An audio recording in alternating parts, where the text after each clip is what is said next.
Here is Amantin Agro Processing Company. It's a company that processes cassava into starch powder, for which serves as such as pharmaceutical industry, textile industries, and others.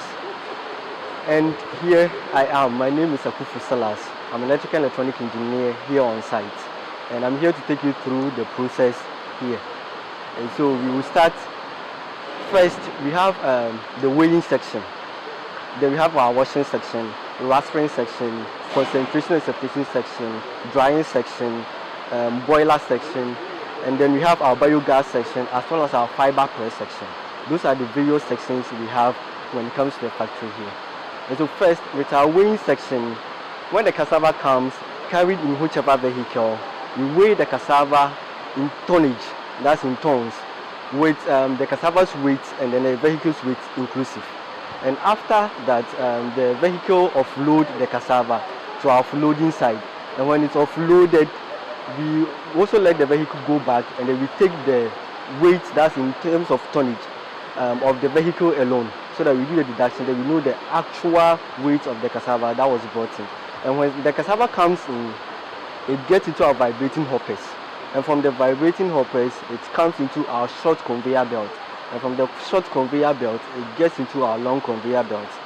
These belts are purposely there to carry the cassava into our dry cleaner. And then the purpose of the dry cleaner is to remove the brownish covering of the cassava for the next stage to receive it. And then from there, it goes through the paddle washers. There are 3 paddle washing stages. The first stage washes the dirt around the cassava, and from there it goes to the second stage, also takes the dirt that's still remaining, and then the final paddle washer takes every dirt that comes with the cassava, and from there it goes to inspection belt. We have short inspection belt and then long inspection belt. The short inspection belt, it's there for people to stand by, inspect the cassava that comes to that particular belt, to see if there are no wood being carried along with the cassava, stones, anything magnet comes along with it. And sometimes the cassava also comes with a wooden part, and that wooden part, we don't want it to get into our machines. And so the people standing there, one role they also be playing is that they'll be cutting those parts off the cassava to prepare it for the next stage. And so from the short inspection belt, it goes to the long inspection belt. And along the long inspection belt, you have a permanent magnet. And the purpose of the permanent magnet is to take out or attract any magnetic material that goes along that place, so that no metal gets into the chopper as well as our rasper. And so from the long inspection belt, it goes to our chopper. And the purpose of the chopper is to cut the cassava into smaller pieces.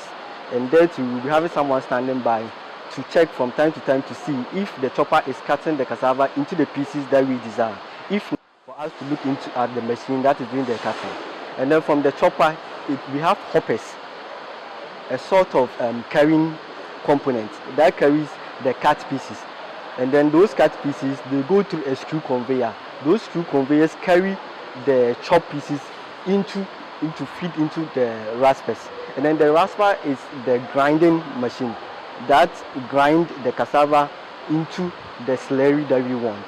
And so the rasper does that, and then from there it goes through straining. That's the first. We have 2 types of strainers here. The first one is a stationary strainer. That is stationed. It doesn't move. It stays there. The cassava just passes through them and then it strains it. So from the rotary strainer, it goes through a descending stage. And at the descending stage, the purpose of the descendants is to take out every sand that is carried as part of the slurry cassava that we have. And from the descendants, it goes straight into our sieves. The purpose of the sieve is to sieve the cassava, take out the fiber, and give us a pure starch, that's a slurry starch. And then those starch goes into our buffer tanks. We have buffer tanks that carries the slurry. And then the buffer goes into also a buffer component. And from there, we have the sieving stages. We have about 5 of them. The first one, the second, the third, the fourth, and the fifth. And so the first stage sieves, it gives to a tank. The second also does to a tank. So every stage of a sieving has a tank that is connected to it. So it sieves and then it gives to the tank. But it's only the first sieve that gives us a very thick slurry. The others give us slurry, but they are not as thick as the first one. And so we only pump the first slurry into our hydrocycle, that's the separation and concentration stage. And then the others, they go into a tank we call process water tank. And that process water tank, we use those slurry that goes into the process tank to also feed back into our system so that we don't use normal water, so that we have a very high concentration of the cassava, so that we don't get it to be watery. Because at the end, we want to take water out of it, we want powder, and that's what it does. So we don't want to put normal water, but we use the slurry that's not that thick to feed